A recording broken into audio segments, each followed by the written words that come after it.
All right, 11warriors.com web report, news of the day. Nick Bosa shutting it down to prepare for the NFL draft. He was a captain. Mr. Perry, you were a captain. Do you take any issue with the move for Nick? No, I don't take any issue with it, and I don't think a lot of guys on the team will. We've seen some of the response already.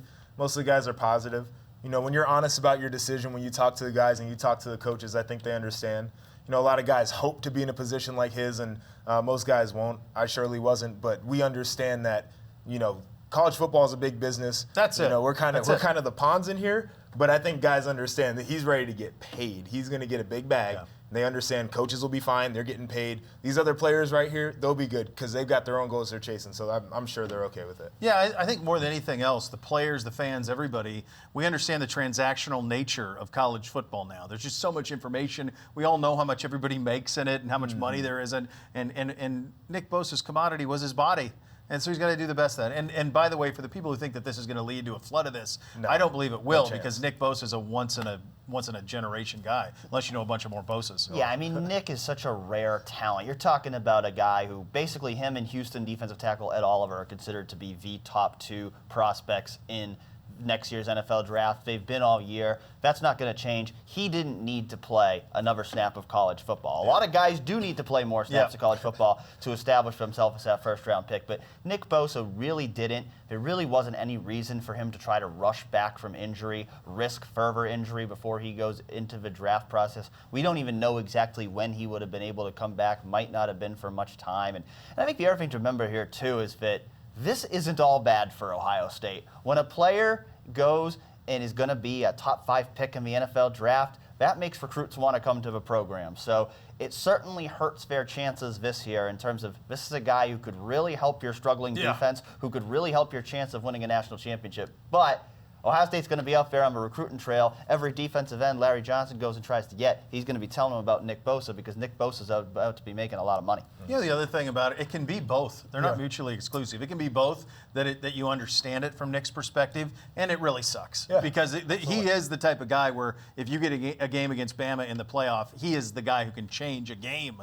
I mean, that's what type of talent he is. So it can be both of those things, but I think the overriding feeling is understanding. Purdue this week.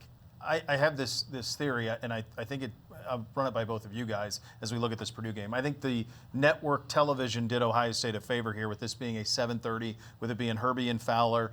I think Ohio State will have the full attention of a Purdue team that should have had your full attention either way, but I think the night game aspect of it actually helps Ohio State in this case. Yeah, I was a little bit angry when it first came out and said it was a night game. I'm like, why are we playing Purdue at night? And then you kind of see Purdue dropped a couple games early, and largely was to mistakes and penalties, right? Yeah. And then you see the way they're playing right now, explosive offense.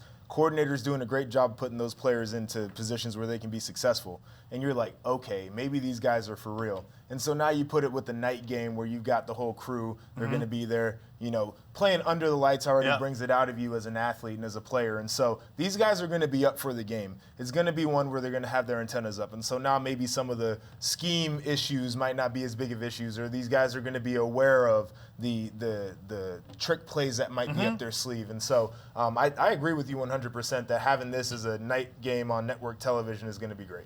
Next, if you take Trace McSorley out of Penn State and you take David Blau out of Purdue, Purdue has the better offensive skill players than Penn State. True or false?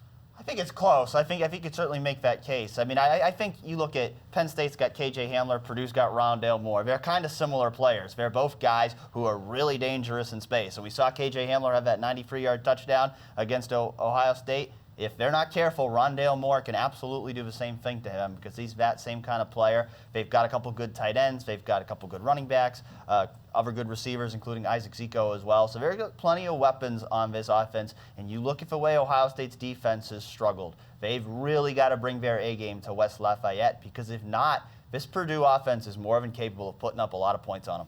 It certainly is going to be a fun one. I'm looking forward to it. I know a lot of people have no patience for Purdue. I actually like it. I like the stadium. I like the natural grass. I like the campus. I like the Neil Armstrong stuff. I think it's a win, other than the drive over there. Well, and that daggone train whistle, but everything else is cool. That's pretty. Yeah, they do that. The train whistle. Yeah, it's nice. I like it. If I was in the vicinity, that'd be one I'd want to take in. And that was this week's 11warriors.com web report.